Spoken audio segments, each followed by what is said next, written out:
suis à Sceaux depuis 2003, donc presque 10 ans, l'année prochaine.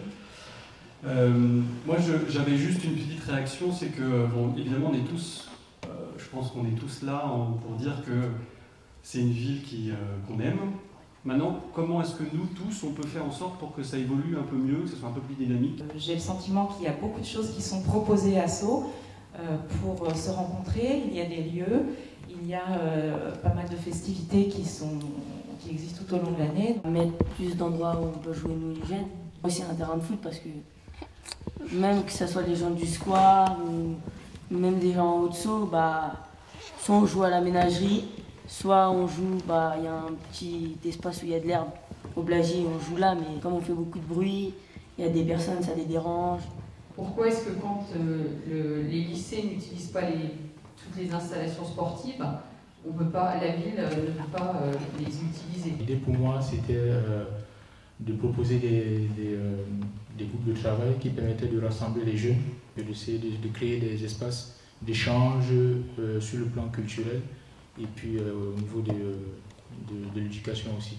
Moi, je suis une 3e génération. J'habite dans une maison qui a été construite par mon grand-père, qui est maintenant habitée par mon père. Il me loue une partie de la maison. Le jour où mon père disparaît, il faut que je m'en aille. À un salaire de prof, on ne peut pas rester à Sceaux. Dans mon quartier, il y a des grandes maisons. Certaines sont vides, je ne sais pas pourquoi. Est-ce que ces grandes maisons peuvent être divisibles pour accueillir des appartements avec des jeunes couples et des enfants? Je voulais parler du problème de la délinquance, personne n'en parle. Dans ma résidence, qui était une résidence modèle, qui est devenue une cité poubelle, tout près d'ici, on n'est pas tranquille du tout. Il me semble intéressant de conserver à Sceaux son caractère propre, et tout simplement parce qu'autour de moi, quitte à faire 1 kilomètre à droite ou à gauche, j'ai de quoi trouver de la diversité et de la mixité. Les expériences qui ont été faites dans le sens de la densification, dans la construction de logements sociaux au milieu de la ville, moi je trouve que le bilan est plutôt positif. Ça s'est plutôt bien passé, ça s'est bien inséré. J'ai la chance d'habiter entre le haut et le bas de Sceaux, et donc de pouvoir, au gré du vent, aller sur le haut ou sur les Blagies,